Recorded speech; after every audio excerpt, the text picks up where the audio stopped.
C'est parti, c'est JOS. Pour ceux qui viennent d'arriver, je vous partage une vidéo concernant une formation que je passe sur le site de UiPath concernant la RPA, robotisation automatisée des processus. C'est parti pour cette vidéo. Dans cette vidéo, nous allons voir comment fonctionne le logiciel StudioX à travers la création d'un robot. Nous allons utiliser un fichier Excel afin d'extraire des informations sur un site internet.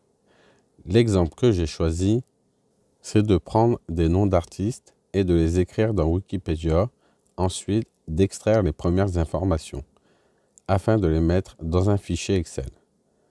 Voici le résultat.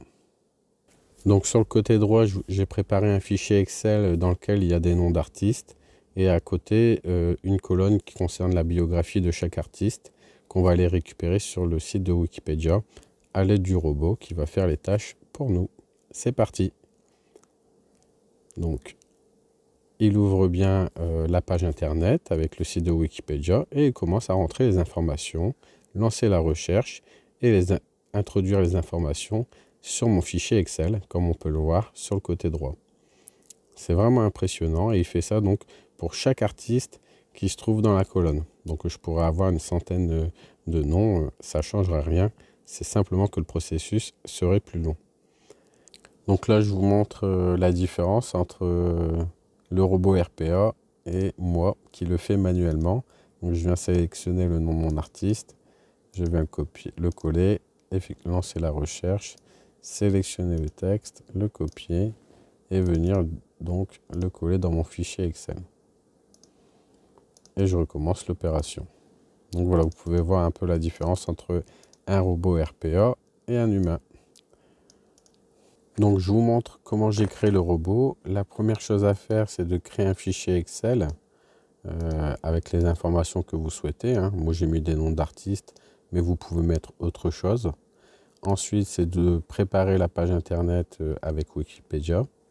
Et donc ensuite, on peut se mettre sur le logiciel de StudioX. Donc la première chose à faire, c'est on vient cliquer ici sur tâche vierge et on va donner un nom à notre projet qu'on va appeler Wikipédia et on va valider en cliquant sur créer. Donc l'interface est chargée. On va venir ici se rendre sur le côté gauche, prendre cet outil et le faire glisser au milieu de l'écran. Donc là, on va pouvoir cliquer sur ce lien afin d'indiquer l'application à automatiser. Avant ça, il faut au préalable bien ouvrir la page Wikipédia et ensuite ouvrir le logiciel pour pouvoir cliquer. Parce qu'il va prendre en compte la dernière action, enfin le dernier logiciel qu'on a utilisé. Donc je clique dessus. On voit bien qu'il m'emmène directement sur le site de Wikipédia. J'ai une fenêtre avec un encadré vert, ça veut dire que je peux cliquer un peu partout afin de valider. Je valide. Ensuite, toujours sur le côté gauche, je vais venir ici utiliser donc mon fichier Excel qui comporte mes noms d'artistes que je viens faire glisser ici au milieu. Une nouvelle fois ici dans cette partie-là, on va devoir indiquer donc où se trouve le fichier. Donc moi, mes fichiers se trouvent dans mon dossier et ici, il se trouve là. Donc je le valide. Une fois que c'est validé, en fait, on va aller chercher une option qui s'appelle For Each, c'est-à-dire qu'on va dire pour chaque ligne du fichier Excel. Donc en cliquant sur le plus, j'arrive dans la barre de recherche tout en haut et je vais marquer For Each et je vais chercher For Each Excel Row. Je clique dessus. Une fois que c'est fait, donc là, il va me demander de sélectionner une valeur, la plage. Donc je vais cliquer ici mon fichier Excel et donc ça va se trouver dans la feuille 1 de mon fichier Excel. Une fois que j'ai validé tout ça, je vais juste en dessous ici lui indiquer que ça contient des en-têtes. Donc c'est-à-dire que la première ligne, c'est les en-têtes de mes colonnes. Et je l'enregistre après chaque ligne. Ensuite, je vais pouvoir ici aller chercher un type into. Voilà. Donc là, je descends un petit peu.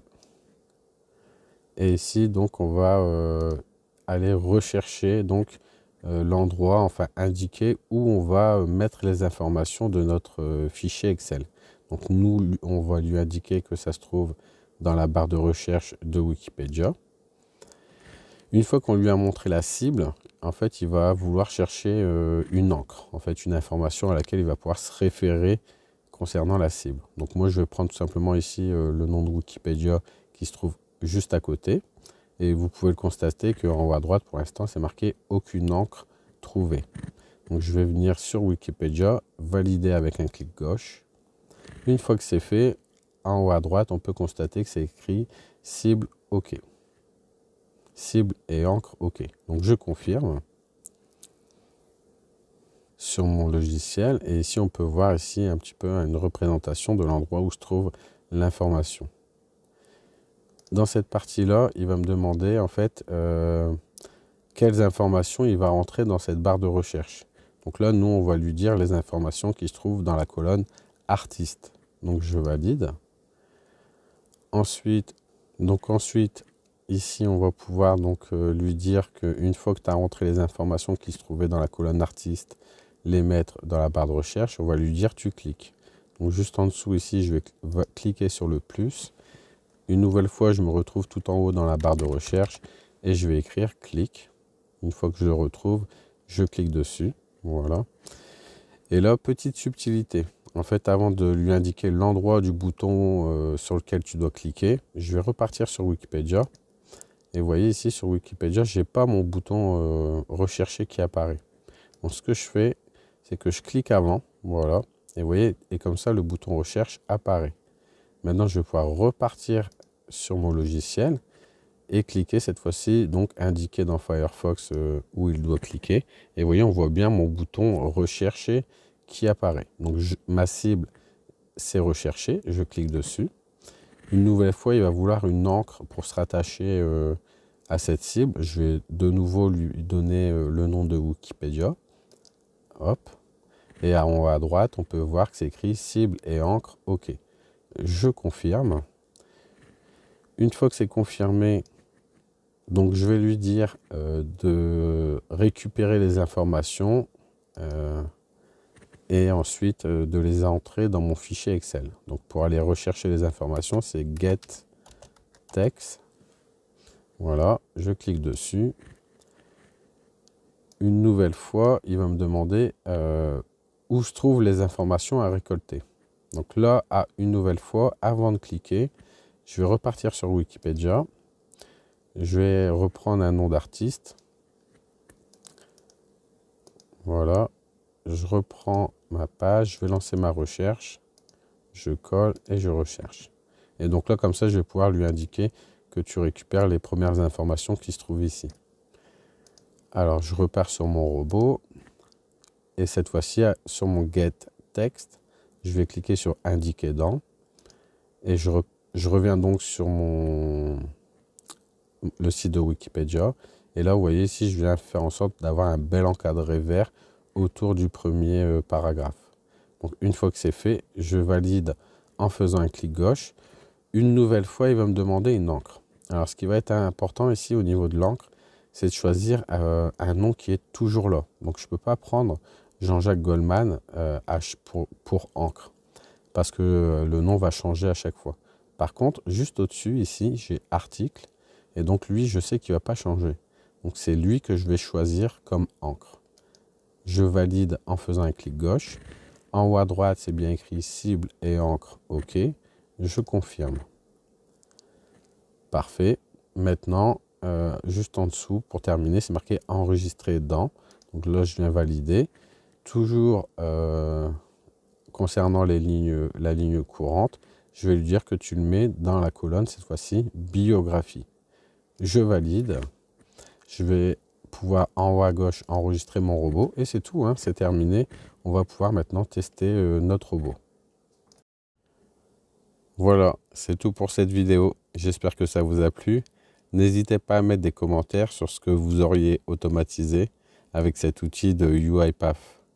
Toujours une petite pensée pour mon filleul qui m'a dit de vous dire de cliquer sur le pouce en dessous de la vidéo, de vous abonner et d'activer les notifications. Allez, À bientôt pour une prochaine automatisation.